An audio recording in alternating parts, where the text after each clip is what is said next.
I'm pregnant and I don't know who the father is, but the worst part? It might be my husband's secret brother. The lies didn't just start small, they were planned from day one. Stay with me, let me take you back to the very start. I met my husband on a Tuesday afternoon in Harrods, of all places, in 2018. I was standing there, fingering a ridiculously overpriced cashmere scarf I had no business even touching, when a voice behind me said, "Go with the emerald. The beige one makes you look sad." I turned, ready to be offended, and there he was. Not just tall, he commanded space. You noticed the cut of his charcoal suit first, the way it fell perfectly from his shoulders, then the gleam of his cufflinks, then finally his face. Everything was curated. His dark skin shone from expensive skincare. His hair was styled with an exactness that looked painted on. His smile was calculated, white teeth, controlled, designed to disarm.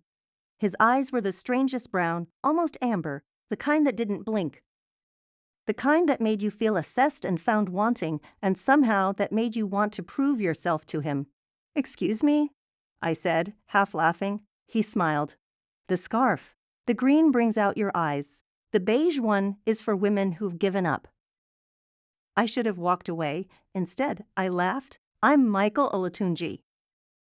"I am Ivy." He repeated my name like he was trying it on. "Ivy, beautiful name." "What do you do, Michael?"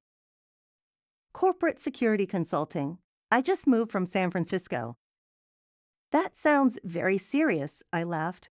"It is. The work requires absolute discretion. I can't afford to be sloppy in any part of my life."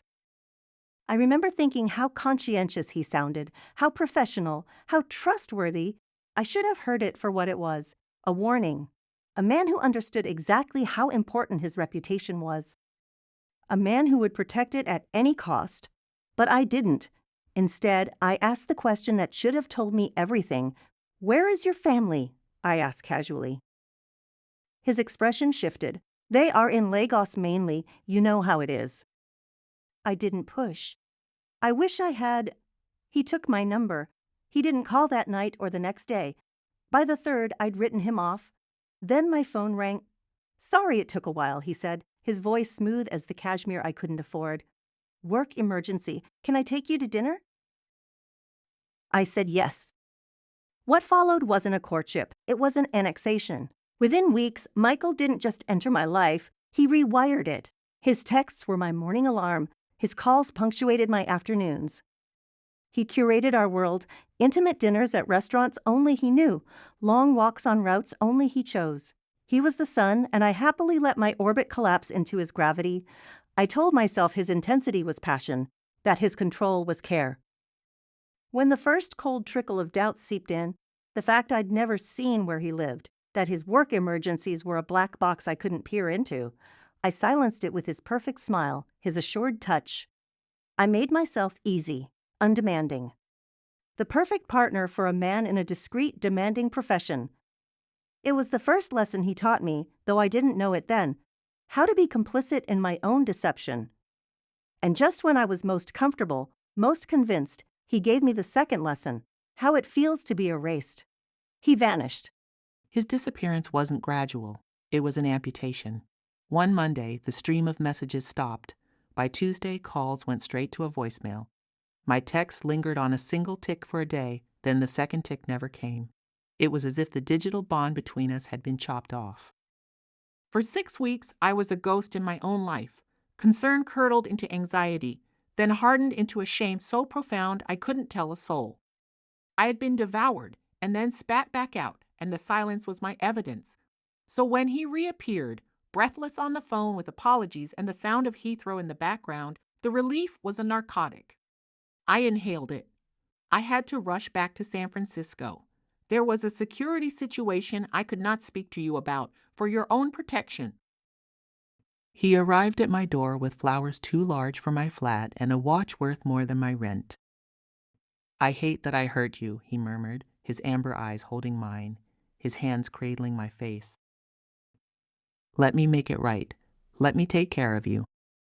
The lesson was learned. Questions led to silence. Silence was agony, so I stopped asking. Our relationship reconstituted itself, but denser now. under higher pressure. The rules were set. We always met at my place or in beautiful hotel rooms he booked. "Your space is more you," he'd say, or "let's be somewhere with no memories but our own." It felt exclusive, then it felt staged. I needed an external witness, someone to validate the reality I was struggling to hold on to. I took him to Scotland to meet my mother. He was flawless, charming, attentive, the perfect future son-in-law. After he'd gone to bed, she poured us another whiskey and asked, carefully, "Do you feel like you know him, Ivy?" "Of course," I lied, the heat of shame on my cheeks. Because I didn't. I knew his favorite wine, the feel of his hands, the stories he told about clients, but I didn't know his address. What kind of woman builds a life with a phantom? We accelerated. An engagement at 6 months. A registry office wedding at 15 with 2 strangers as witnesses. I wore a cream dress and carried bought flowers. "Why so fast?" my mom pleaded. "Why so small?" "Because we want it to be just us," I told her. The truth was, every mention of my friends or family made Michael's jaw tighten. "I don't want a circus," he'd say. "I just want you. Is that not enough?" It had to be. A month after the wedding, I was pregnant. He was ecstatic, kissing my stomach, calling me the mother of his child. His solution was monumental: a 5-bedroom house in West Hampstead. "A proper nest for our family," he said, pressing the cold keys into my palm. It was the first gift that felt real. Solid, a fortress. I didn't understand then that a gift can also be a fence, that a nest can be a cage. He had built me a beautiful velvet-walled prison, and I had handed him the lock. And for a while, in the blissful, silent comfort of it, I forgot there was a world or a truth outside. I was 5 months pregnant when Michael said he had to go back to San Francisco. "Just for a few weeks," he promised, his hand on my stomach. "A client crisis. I'll be back before the baby comes, I swear." I believed him. I should not have. He left on a rainy Wednesday. His messages started to fade. They were short by Monday. By Friday, he was too busy to talk. When my due date got close, I was begging my own husband to answer the phone. Then the world fell apart in a bigger way. There was a global pandemic. Lockdown started. Borders closed. His calls, which were already rare, became a ghost. Then there was nothing but silence. I was alone, completely alone. I went into labor on Good Friday, alone. 9 months pregnant. Driving myself to the hospital while he slept in another country. 16 hours of labor. 16 hours with my phone silent on the table. When they placed my son in my arms, Daniel, 8 pounds, with skin like his father, I cried. Not from joy, from a deep, shaking fear. I was holding my child and my loneliness at the same time. I didn't know it then, but this was the pattern. My new life had begun. Michael provided everything except himself. A full-time nanny arrived, a cleaner, a cook. He paid for a team of people so he wouldn't have to be here. At 3 a.m, feeding Daniel in the dark, I understood I was a single mother with a wedding ring. The ring was just for show. The pattern repeated like a bad song. He came home for Christmas when Daniel was 8 months old. He looked at his son like a stranger. He stayed 2 months, just long enough for Daniel to know his face. Then he packed his bags. "Work is crazy," he said. "I have to go back." The silence returned. It was heavier this time. I was pregnant again. I told Michael over a crackling FaceTime call. He was excited from a distance. He made promises through the screen. He gave everything except his presence. But on the outside, my life looked perfect. During coffee mornings with other mums, they would ask about Malcolm's father because I did not talk about him much. I learned to smile a small, tight smile. "He travels a lot for work," I would say. I made his absence sound like a choice. But at night, the act fell apart. When the boys were finally asleep, I would sit in the dark living room. I stared at the front door. I waited for it to open. I was waiting for a man who was never coming home. Malcolm was born in the same hospital room, in the same deep night, alone in the same way. Michael FaceTimed when my pain started. "I'm right here with you," he said from my phone screen. He was not. In the middle of a hard contraction, the call dropped. He did not call back for 2 days. He came eventually, 3 weeks after Malcolm was born. When he walked through the door, I sobbed into his shirt. Not because I was happy, because the waiting had finally stopped. In that moment, I felt like a prisoner given one day of freedom. He left again 6 weeks later. Malcolm was only 3 months old. That was when something in me broke. It did not break loud. It broke quiet. I stopped asking when he was coming back. I stopped marking the calendar. I stopped saving my news for him. I became a woman married to a ghost. I told myself, this is your life. You have a big house, healthy sons, money. What more do you want? But that kind of numbness does not last. It is a hollow place, and one day you get tired of being empty. The change in me was slow. It was a call from him that I did not jump to answer. It was his text message that I left unread.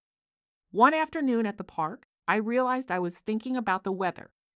A simple thought that had nothing to do with him, a thought that was just mine.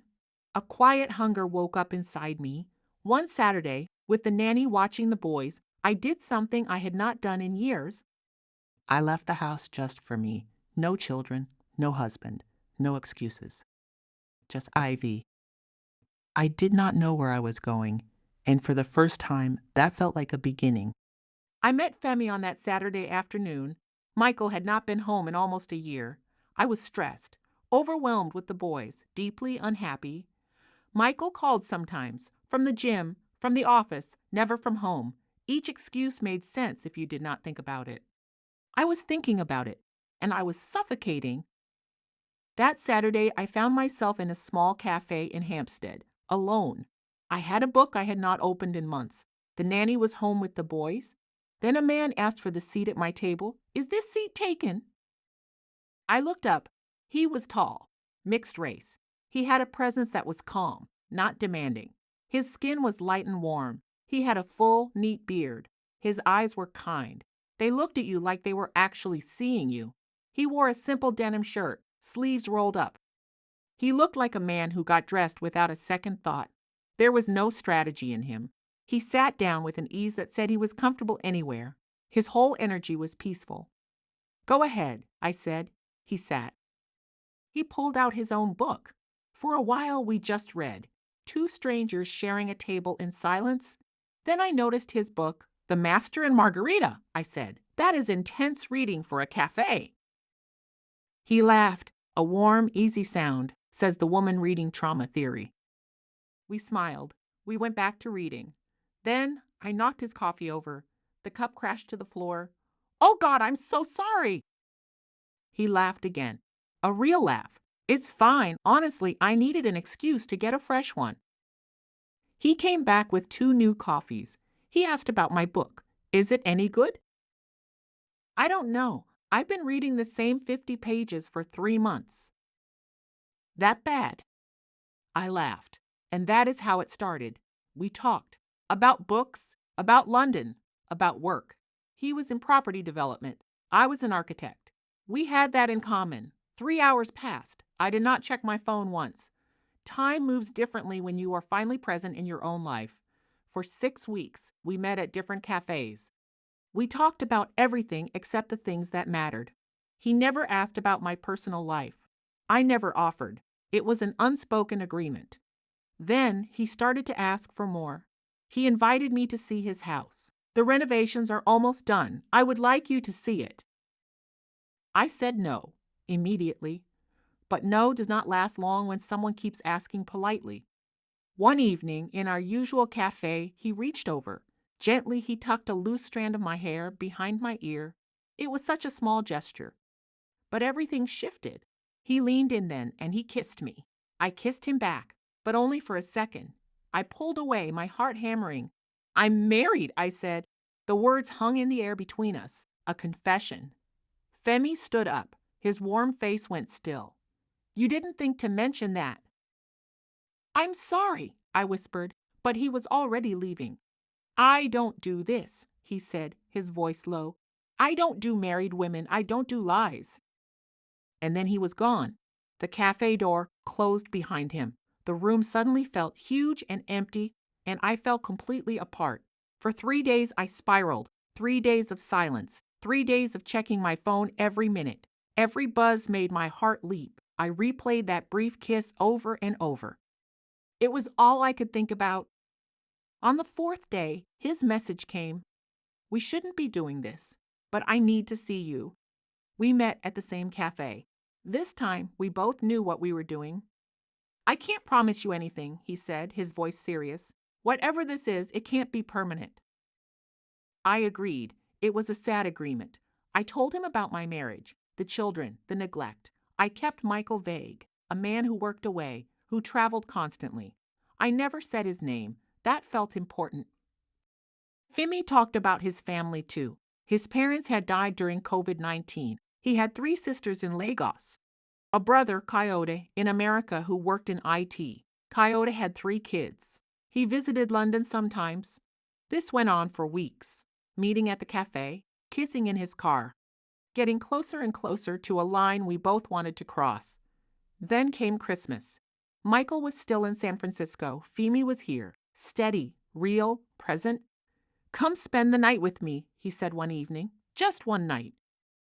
I told my mother I was going to an office party. I kissed my boys goodnight. I drove to a hotel in central London, and in that hotel room, everything changed. The line in my mind finally collapsed. I stopped pretending.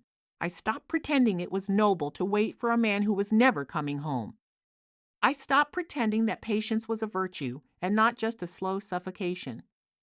Femi touched me like I mattered, not like I was a problem to manage or a schedule to work around. He looked at me like I was someone he truly wanted to know. We made love. First, urgently, desperately. Then, slowly, tenderly. We talked in the dark. We learned each other. All night, I was present in my own skin. I was not a woman scattered across continents chasing a ghost. For one night, I was not the woman in the cage. I was the woman who had opened the door and walked out. That feeling, that freedom, lasted exactly 3 days. Then, the universe corrected itself. Michael arrived home unexpectedly on New Year's Day. I woke to the sound of a key in the lock. My heart dropped. The performance began immediately. Flowers, Louis Vuitton bags, toys, a Rolex, as if he hadn't been gone a year. His own children did not know him. Malcolm screamed when Michael tried to hold him. Daniel clung to him, afraid he would vanish. I felt sick. Surprise, he said. Happy New Year. For 2 weeks, he was the man I'd met in Harrods. Present, charming. He took the boys to the park. He cooked. He left his phone face down on the counter like he had nothing to hide. But I was not there. I was trapped between 2 worlds. Femi could not reach me. I did not take his calls. I did not read his messages. My phone buzzed in my pocket while Michael made love to me, while he laughed with our sons, while he looked at me with a love I no longer trusted. The weight of my lie became unbearable. I decided to tell Michael the truth. I waited one more day, as if waiting would change what I had to do. I had a meeting that afternoon. I told myself I would tell him when I got back. 4 hours later, I returned home. Michael was gone. No note. Just the imprint of his head on the pillow and the empty space where his suitcase had been. History was repeating itself, exactly as it always did. I called him. It went straight to voicemail. He called back 2 days later. His voice was sharp. I had to leave. Work emergency. Then he hung up. The pattern. Always the pattern. My mind went to Femi. I sobbed, my body shaking. I didn't know why I was crying. Finally, I checked my phone. Hundreds of messages from Femi. Missed calls at 3 in the morning, at 5, at 7. They started worried, then became desperate, then angry, then broken. The last one read, "Please just tell me you're alive." I called him. He answered on the first ring. "Are you okay? Are you safe?" "Yes," I whispered. Michael came back. Then he left again. "Can we meet?" We met at a hotel in central London. I don't remember walking to his room. I remember his hands on my face. I remember him looking at me like I was a miracle. I did not know it then, but when we lay down together that night, we were sealing a fate that would shatter lives. "Don't ever disappear like that again," he said into my hair. We lay in the dark for a long time. I thought he had fallen asleep. Then his body tensed beside me. I felt him working something out in the silence. His voice, when it finally came, was quiet and stripped bare. He came back for 2 weeks, New Year's. It wasn't a question. I held my breath. You slept with him. He said it as a statement, a terrible final fact he had just confirmed to himself. I had to, I whispered, the excuse sounding pathetic even to me. He's my husband. You slept with both of us in the same week. His voice was flat, dead. Did you think about me when you were with him? I didn't answer. I couldn't. He got up and dressed. I need some space. But he didn't leave. He lay beside me, not touching. The silence was a heavy blanket. We stayed like that until morning. Neither of us spoke. There was nothing left to say. The next few days were gray. I got up. I dealt with the boys. I tried to work. I tried not to think about Femi or Michael. But my heart was a constant drumbeat of fear. One morning that week, my phone buzzed. A notification from my period tracker. You're 9 days late. I stared at it. 9 days. In all the chaos, Michael's visit, Femi, the confrontation, I had not noticed. Panic arrived in waves. I counted backwards. Once. Twice. 3 times. Femi, just before Christmas. Michael, on New Year's. Femi again, after Michael left. The window was wide enough to hold them both. When the test confirmed it, I sat on the bathroom floor. My hands would not stop shaking. I was terrified of what this meant for my marriage. And terrified of a question I could not answer. Whose child is this? I was trapped between 2 men, 2 timelines, 2 lives that could not exist together. The weeks that followed were agony. Then Valentine's Day came. Femi wanted to spoil me. To pretend, for one night, that we were normal, that I was not married, that we had a future. I told him before we even ordered food. I'm pregnant, I said. Femi stared past me. His mind had gone somewhere far away. How far along? He asked finally. 6 weeks. He set down his fork very slowly. 6 weeks, he repeated. I saw him doing the math, the same math I had done. His hands were shaking. I don't know how to do this, he said. His voice was raw. Who's the father? I did not answer. He looked at me like I had handed him a death sentence. Then something in him shifted. Shock hardened into resolve. I will not disappear, he said. Relief flooded through me. Then immediate shame. But his support came with a condition. You have to tell him. Now. I will. Soon. No, not soon, now. Femi, it's complicated. It's not. It's simple. You're pregnant. You don't know who the father is. Your husband needs to know. Immediately. What if I don't tell him? The words jumped out before I could stop them. What if I just manage it? The baby comes. We do a paternity test. Michael is barely home anyway. By the time the pregnancy shows... No. He shook his head firm. Absolutely not.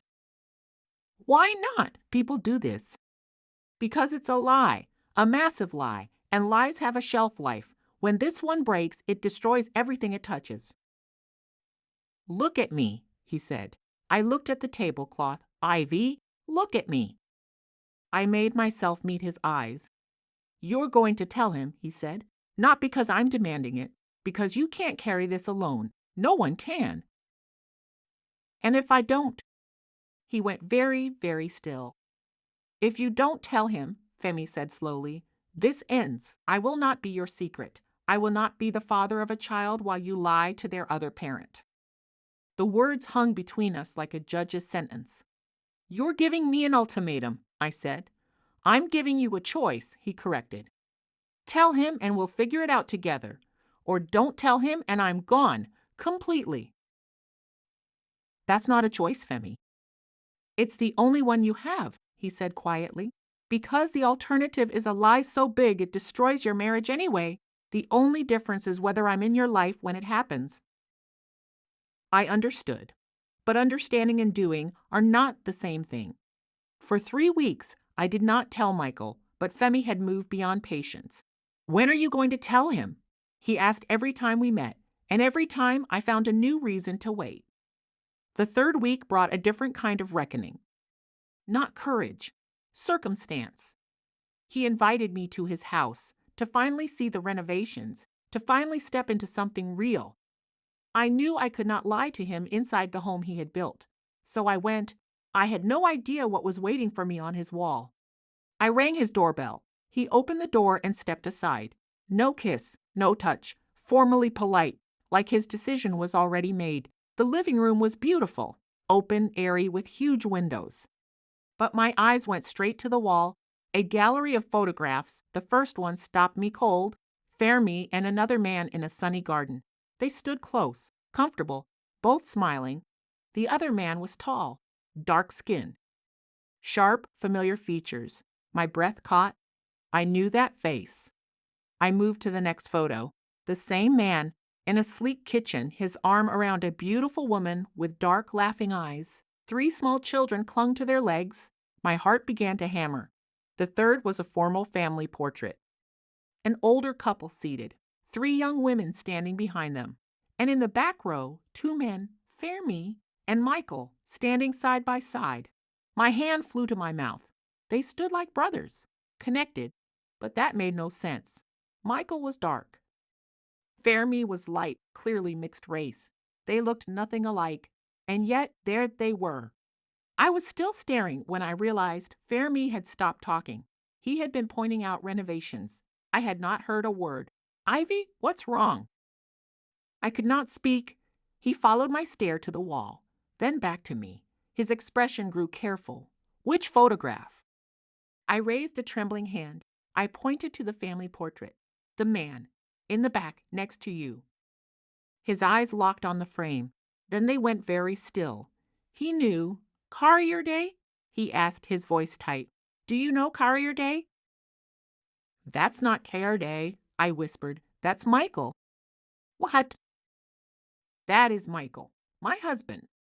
The floor seemed to vanish. My legs gave way. I sat down hard on the floor, a sob tearing from my throat. That's Michael. I looked up at Femi through a blur of tears. His face was changing. Confusion was cracking apart, revealing raw horror underneath. That's my brother, he said, the words quiet and awful. That's my fucking brother. He stumbled back from me. But you don't look alike, I choked out. Technically, he's my cousin. Femi's voice was rising, frantic with the need to explain the unexplainable. Our mothers were sisters. My father was Lebanese. When my parents died in a motor accident, Uncle Tunde and Auntie Forlarcare raised me as one of their own. We grew up as brothers. That's Carrier Day. The different skin tones, the different features, it made a terrible logistical sense, but it explained nothing else. Femi's mind was racing. I could see it in his eyes. Carrier Day is married to Rebecca, he said, his voice hollow with shock. Since 2015, 3 kids, and you're telling me you're married to him too. Then his eyes widened. A new, worse piece clicked into place. I saw him in January. He came to London for 2 days. Stayed in his flat in Luton.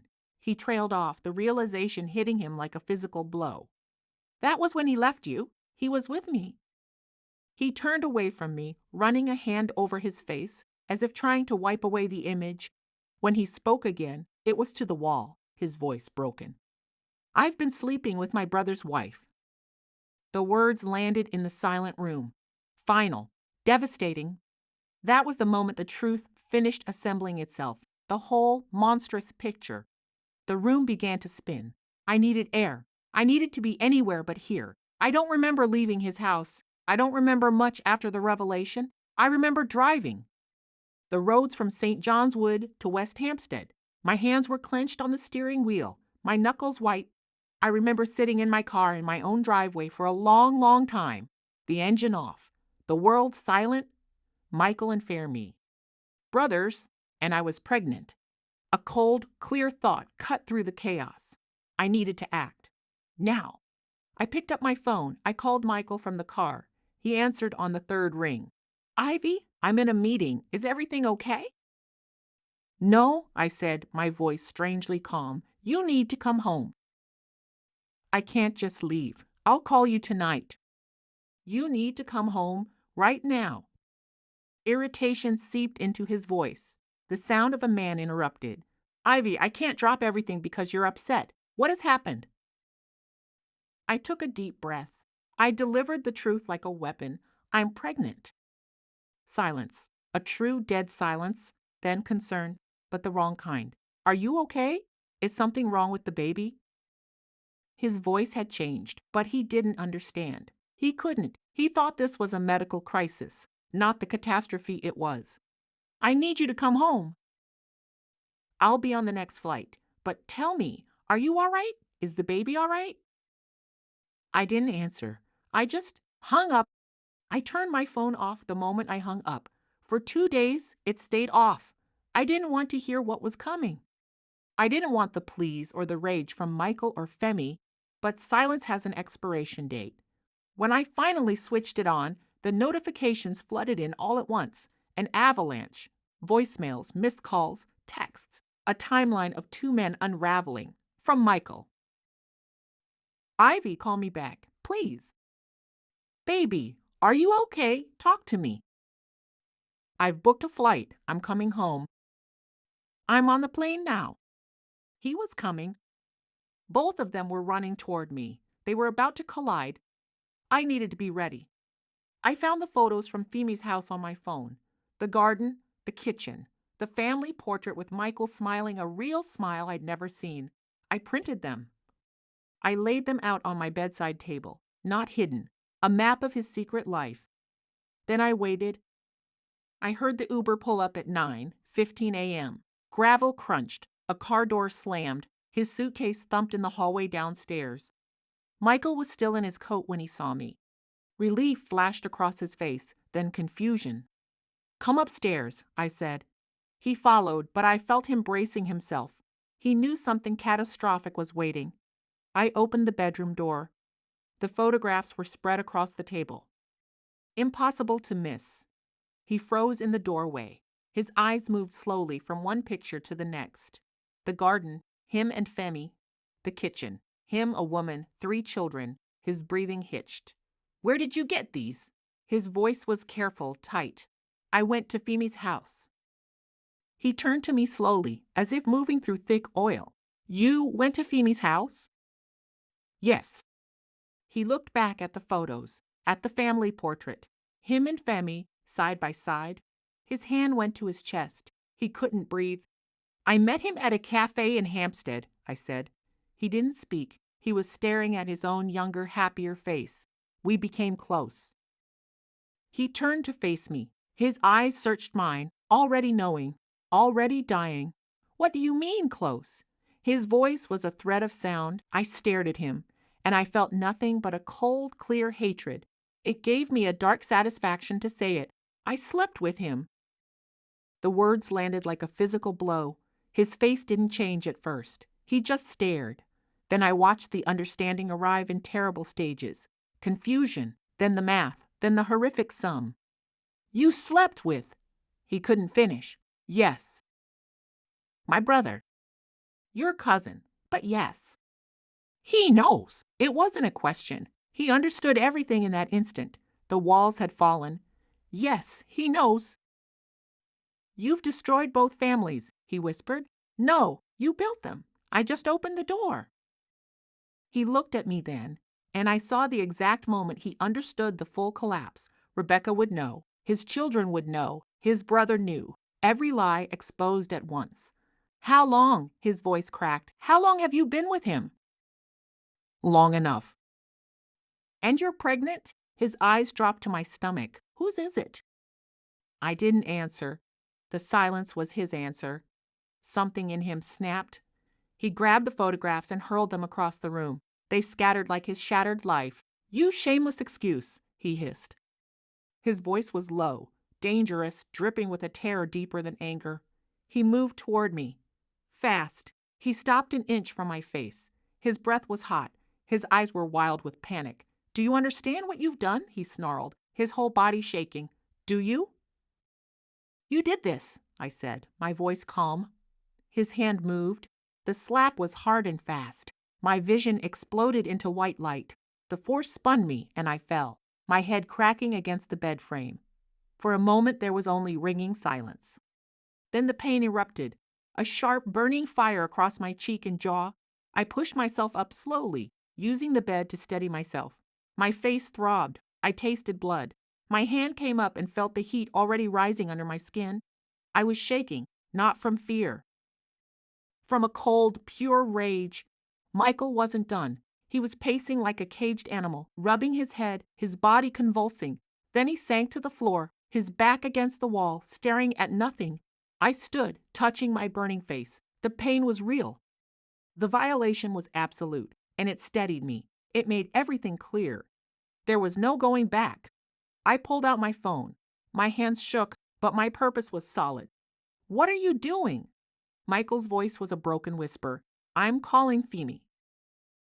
"Don't." He reached out a pleading hand. "Please." I was already dialing. It rang once. Femi answered. "Ivy?"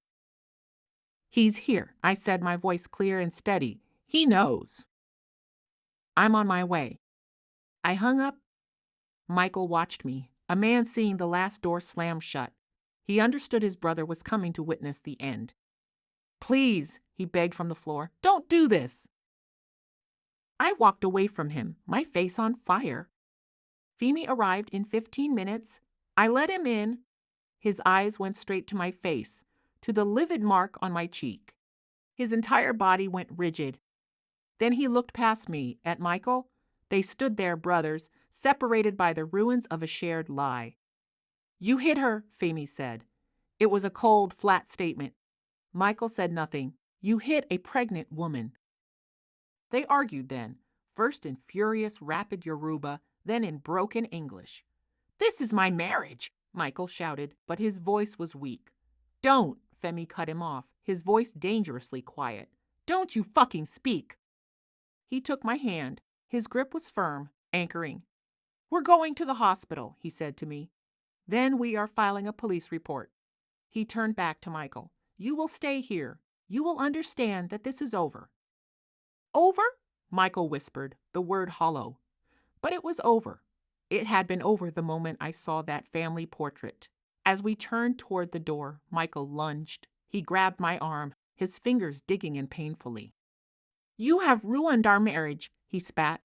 "No," I said, yanking my arm free. "You ruined it the day you lied." Femi pulled him off me, shoving him back hard against the wall. "If you touch her again," Femi said, his voice low and shaking with fury, "I will hurt you, like really hurt you." He fired a final, harsh sentence in Yoruba at Michael. Then he put his arm around me, and we walked out. Behind us, Michael stood alone in the wreckage of his hallway, finally facing the truth of his own double life, completely and utterly exposed. The hospital visit was immediate. Femi drove. I sat in the passenger seat, my face throbbing, my mind numb. We needed medical proof, documentation that would stand up in court. This wasn't just about my safety. It was about creating a record he could not erase. I don't remember the drive. I remember Femi's hand on my back. I remember the midwife taking one look at my face and her eyes filling with a knowing pity. They documented everything, the bruise shaped like his hand, the red marks from his fingers on my arm, the fact I was pregnant when he hit me. The medical notes became legal evidence before I'd even decided what to do. A nurse sat with me while I waited. She asked gently, "Do you feel safe at home?" I didn't cry. I just told her everything. Not because I planned to, but because saying it out loud made it real. It made it official. It made it impossible for him to twist the story. By the time we left the hospital, I knew. This had to be permanent, and that's when I stopped being his victim and started planning my survival. On a Tuesday afternoon, I walked into a police station and made a statement. In that moment, something shifted inside me. I was no longer just a woman he had hurt. I was the architect of his consequences. They photographed my bruise. They took down every detail. The officer explained my options: press charges, get a restraining order, file for emergency custody. I did all three. Michael moved out, but moving out was not the same as disappearing. The baby grew. My body changed. I felt Ethan move inside me, strong, determined kicks. They felt nothing like my other pregnancies. This child was different. This child was Femi's. I prayed with all my heart, and as my belly grew, so did my resolve. I hired a private investigator in March. I gave him a list. I wanted proof, not just my word. Time-stamped, legally valid, undeniable proof. What are you planning to do with this? The investigator asked. Time will tell, I said, but I already knew. I had known since the moment I sat in that police station. While he worked, I gathered my own evidence, WhatsApp messages from Michael, every lie, dated and saved, photographs. Michael in San Francisco with Rebecca, from before Malcolm was born. Femi provided the rest. Marriage certificates, official copies, 2015 and 2019, both real, both legal. I created a timeline on my laptop, year by year, month by month, every visit, every absence, every lie. By April, I had a folder. By May, I had two. By June, I had enough evidence to ruin him. Michael was back in San Francisco, living his other life. He had no idea. I worked in silence. I was building something in the quiet. A few weeks before my due date, he called. I'm coming home, he said, for the birth. I should be there. He didn't ask. He told me. Fine, I said. I didn't tell him Femi would be in the delivery room. I didn't tell him the paternity test was already ordered. I didn't tell him the results were back. He had no idea he was walking into a trap I had built to dismantle his entire double life, piece by piece. The weeks before my due date felt like waiting for a verdict I had already written. I was carrying Ethan, Femi's son, I was sure of it, and I was carrying my secrets, my evidence, my proof, the entire blueprint of Michael's destruction, filed away and waiting. When people asked if I was excited about the birth, I lied. I said yes, but what I felt was a cold, clear clarity, and something darker, anticipation. Because I knew what was coming, I had orchestrated it, the delivery room, the brother holding my hand instead of the husband, the reveal that would land like a sledgehammer. I wasn't nervous about labor. I was ready. I'd been ready since the moment I decided to expose him. On the night before my due date, I lay in bed and thought, Michael has no idea. He was flying home thinking he was coming to witness the birth of his child. He had no idea his brother would be the one beside me. He had no idea his whole life was about to collapse in a hospital room. I thought about that, and I felt nothing but a deep, steady calm. This was justice, carefully planned, and it was about to arrive. Labor started on September 8th at 3 a.m. I called Femi. I sent a text to Michael. It's time. Heading to the hospital. Femi arrived in 10 minutes. My bag was at the door. The boys were asleep upstairs. The nanny came down to help. Femi helped me into the back seat. The nanny put my bag in the boot. On the way, I called my midwife. I want Femi Khalil listed as my birth partner, I said. I do not want my husband in the delivery room. Do you feel unsafe? She asked. Yes, I said. It wasn't technically a lie. When we arrived, the midwife took my statement privately. She explained my rights, that my safety was the priority, that I could choose who was with me. I want him to know, I told her, my voice steady. I want him to know his brother is in here with me. She looked at me, and she understood. She knew exactly what I was doing. Michael arrived while I was already in the delivery room. He came to the door. The midwife intercepted him in the hallway. Your wife has requested you wait in the family area, she told him. She had specified Femi Khalil as her birth partner. I could picture his face, the dawning realization, the understanding of what I had done, the humiliation. Labor lasted 6 hours. Femi stayed beside me. He held my hand. He wiped my forehead. He watched me bring his son into the world. Ethan was his son. From the moment he arrived, 8 pounds 4 ounces, with my eyes and his determined cry, there was no doubt. When the midwife placed Ethan on my chest, Femi cried. Real, quiet tears of awe. Michael waited outside for 6 hours, pacing, calling, trying to understand what was happening. I let him come in only after we had cleaned up, after I had fed Ethan, after Femi had held him. Michael walked into the room. His eyes went straight to the baby in my arms. His face crumbled. Ethan looked like me, unmistakably. My eyes, my mouth, my complexion. There was nothing of Michael in him. "Hello, Michael," I said, my voice calm. "It's a boy. His name is Ethan."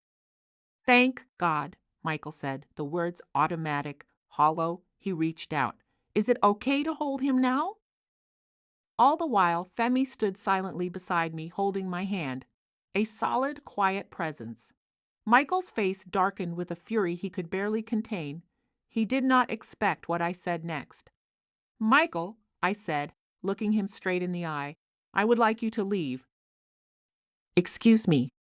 I want you to leave, right now. There is nothing here for you." Femi stepped forward, placing himself slightly between Michael and me. Michael looked from my face to Femi's to his brother's son in my arms. He saw the unbreakable bond in that room, a bond that excluded him completely. He turned around, and without another word, he left. The paternity results came back 3 days before Ethan was born. As soon as I got the results, I informed Femi. I think I heard him crying on the phone, but I am not sure. So I already knew the answer. I let Michael wait outside that delivery room anyway. I had the proof. I knew he wasn't the father. I let him come so he could feel the humiliation. So he could wait. The results were simple. Femi Khalil, 99.99% paternity. Michael Olatunji, excluded. I didn't send them through a lawyer. I needed him to hear it from me. I called him in San Francisco. He answered on the second ring, hope tight in his voice. "Hello, Michael." "Hello, Ivy. Is Ethan okay?" "The paternity results are back." The silence on the line was immediate, absolute. "And," his voice was careful, bracing, "you're not the father." I heard him exhale, a long, shaky breath. "Femi is his father, biologically and legally.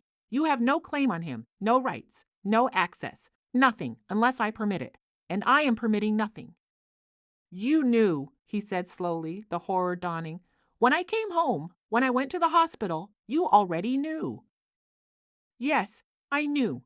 I let you come anyway. I let you wait outside that door for 6 hours. I wanted you to understand exactly what it feels like to be kept in the dark by someone you were supposed to trust." He was breathing heavily now. "What do you want from me?" "Nothing. I want nothing from you. You will pay child support for Daniel and Malcolm. You will have supervised access twice a month, and you will understand that the lives you built, both of them, are over." I hung up. That night, I printed the paternity results. I put them in a simple black frame, the same kind I'd once used for happy family photos. Under the frame, I wrote one line in permanent marker. Ethan Femi Khalil, 8 pounds 4 ounces, born September 8, 2023. Father, Femi Khalil. Not you. I took a picture of it. I sent it to Michael with a message. "For your records." It was a bitter, broken victory. Femi and I were no longer romantically involved. Something between us had shattered under the weight of it all. Too much deception, too much shared trauma, too much knowing what we had done. But he stayed for Ethan. He was there for his first steps, his first words. He co-parented because Ethan was his son, and that was non-negotiable. For 10 months, I watched Michael brazenly pretend nothing had happened. The man was a psychopath. He sent money on schedule. He called about logistics. He maintained both families with the same practiced calm. And I understood. The paternity results weren't enough. Humiliation wasn't enough. Even legal separation wasn't enough. He was still with Rebecca, still lying, still building the same gilded cage for her that he'd built for me. In those 10 months, I realized the crucial truth. The only way to stop a man like Michael is to make hiding impossible, to destroy every secret compartment, to leave him with nowhere to run. That's when I called my investigator back. I had all the evidence. I just needed it organized, verified, and weaponized. Photographs, videos, screenshots of messages, marriage certificates, bank records. Flight logs showing his 5-year pattern between San Francisco and London, and the core of it all, 2 identities for one man, Michael Olatunji, and his legal name, Career Day. Michael Darmilalar Olatunji. A complete, undeniable chronicle I didn't post on social media. I was smarter than that. I gave my investigator the file and gave him one final task. Find me the right journalist, someone who understands corporate fraud, someone who knows how to destroy a reputation built on trust. He found her, Amelia Grant at National Investigative News, a smaller outlet but with a fierce reputation for exposing corruption and complex fraud. I sent an email, the subject line, Corporate Security Consultant, double life. 2 families, government contracts. She called within 2 hours. If this is real, she said, it's not a scandal. It's a breach of trust. A man in digital security living a fabricated life, that's a national security problem.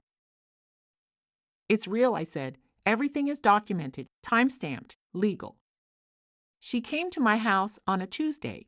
We spent 6 hours going through the file, marriage certificates, 2015 and 2019, flight logs, bank transfers, photographs of Michael with Rebecca and their children, photographs of Michael with me and our sons, photographs of Michael with Femi, clear evidence of their family connection. How did you not know? Amelia asked. He had 2 identities, I explained. Michael Olatunji, the man I knew, had almost no digital footprint, a sparse LinkedIn perfect for classified work. But his legal name was Coyote. Once we found that, his whole history opened up. Government contracts, a past. I'd been married to a ghost. Amelia closed her notebook. This publishes Thursday evening, she said. Full documentary feature. We need your permission to use your name, your story, your photos. I gave it without hesitation. Why are you doing this? She asked as she packed up. You could divorce quietly, take the money, move on. Because he's still doing it, I said. He's still with Rebecca, still telling the same lies, still building the same cage. When this drops, there will be no second life to run to, no compartment left standing. The story broke on Thursday at 7 p.m. National Investigative News published the feature with the headline, The Double Life, a Corporate Security Consultant's 2 Families Across 2 Continents. By Friday afternoon, Rebecca had filed for divorce. Seeing my name in that article didn't feel like exposure. It felt like stepping into a new skin. Not a victim, a truth teller, someone who refused to be just another one of his locked compartments. The legal machinery began to turn instantly. Rebecca filed first. Then I instructed my solicitor. The courts do not move slowly when there are children involved, when there is documented assault, when a national newspaper has proven a man led 2 separate fraudulent lives. By October, the machinery of justice was finally in motion, and I was ready to face Michael one last time. He tried to fight the custody arrangements. The court sided with me. He was a proven liar. His visitation rights were cut down to almost nothing, supervised, conditional. He could not afford to appeal. Michael fought anyway. His lawyer argued that, biology aside, he was still the legal father to Daniel and Malcolm, responsible for support, but entitled to see them. The final hearing was set for October 2024. I prepared meticulously the photograph of my bruised face, the police report, the hospital records, the timeline of his absences, all of it. Michael came to court in a suit that hung loosely on him. He had lost weight. His eyes were hollow, the eyes of a man who hadn't slept in months. The judge reviewed the file in silence. Then she spoke. Mr. Olatunji, she began, her voice cool and clear. The evidence before this court is disturbing. You abandoned your children for months, even years at a time. You maintained a second family while telling your wife her family was scattered and distant. You assaulted a pregnant woman. You attempted to coerce her into hiding a pregnancy that was not yours. And when exposed, you have attempted to use this court to maintain access to a child to whom you have no biological or moral claim. Michael said nothing. He just stared at the floor. Your visitation with Daniel and Malcolm will be supervised, quarterly, in a designated facility with a mediator present. You will pay full child support until they are 18. You will have no contact, direct or indirect, with Ethan Femi Khalil. He is not your child. You have no legal standing. Michael's hands trembled on the table. And frankly, the judge added, closing the file, given your documented capacity for deception and your history of violence, I am recommending that any future contact you attempt be monitored by Child Safeguarding Services. As we left the courtroom, Michael tried to approach me. Femi stepped smoothly between us. "Don't," he said, his voice low but firm. "You've done enough." Michael looked past him. He looked at me, at Ethan asleep in my arms, at Daniel and Malcolm, each holding one of Femi's hands. He was looking at the life he had built and then destroyed, the family that would grow without him, the children who would forget his voice. We walked away, leaving him standing there. Femi's hand was a steady warmth on my back. In the car on the way home, Michael's voice played in my head, a ghost of a sentence. "You've destroyed me." I realized I had heard him say it, though I couldn't remember when. Maybe the night we confronted him. Maybe when I told him the paternity results. Maybe he'd said it so many times it had become a refrain. But as I sat in the car, watching the streets of London blur past, I understood the truth. He was wrong. I didn't destroy him. I exposed him. And there is a world of difference between those two things. It's been a year now. The legal mess is finally over. Michael lost it all, his career, his reputation, his family's. He's facing prison time for bigamy, and his name is now a cautionary tale. Sometimes I remember Michael's voice, shaky with anger. "You've destroyed me." And I look at my 3 boys, Daniel, Malcolm, and little Ethan, playing in the sitting room, and I just laugh. Because Michael got it wrong. You cannot destroy what was never built to last. A house built on lies will collapse on its own. I only removed the props. Michael didn't lose his reputation because I was wicked. He lost it because he was living a fake life. He didn't lose his family because I was jealous. He lost them because he was never truly present. I didn't break anything. I only turned on the light, and when the light comes on, cockroaches will always scatter. That evening, Femi cooked jollof rice. We ate together as a family, the real family. Ethan mashed plantain into his hair. Malcolm explained why Superman could beat Batman. Daniel read from his storybook with big, serious eyes. The noise in the room was beautiful. It was the sound of peace, the sound of a lie that had finally died. You see, in this life there's a difference between revenge and setting the record straight. Revenge is about hurting someone. Setting the record straight is about healing yourself. I didn't want to hurt Michael. I just wanted my truth back. And once I had it, I built my life on it. Michael is still out there across the ocean. Maybe he's found another woman to deceive. Maybe he's telling his own story now, painting himself as the victim. But that's his own cup of tea to drink. My own cup is full here, with my children, in this house. The same house he bought to hide me in became my fortress. The same cage became my home. They say, if you dig a pit for others, you will fall inside. Michael dug his own pit. I didn't push him. I just stopped helping him out. Now he's down there. And up here, we are living, not in luxury, not in revenge, but in peace, real peace. The kind that comes when you know your enemy can no longer touch you. So this is where my story ends. Not with shouting, not with fighting, but with the quiet sound of my children laughing in a house full of light. Not his destruction. My peace. Case closed. My story is an extreme one, I know, but betrayal comes in all shapes and sizes. I chose to take things public instead of settling them privately. So I have to ask, what would you have done if you were me? Let me know in the comments below.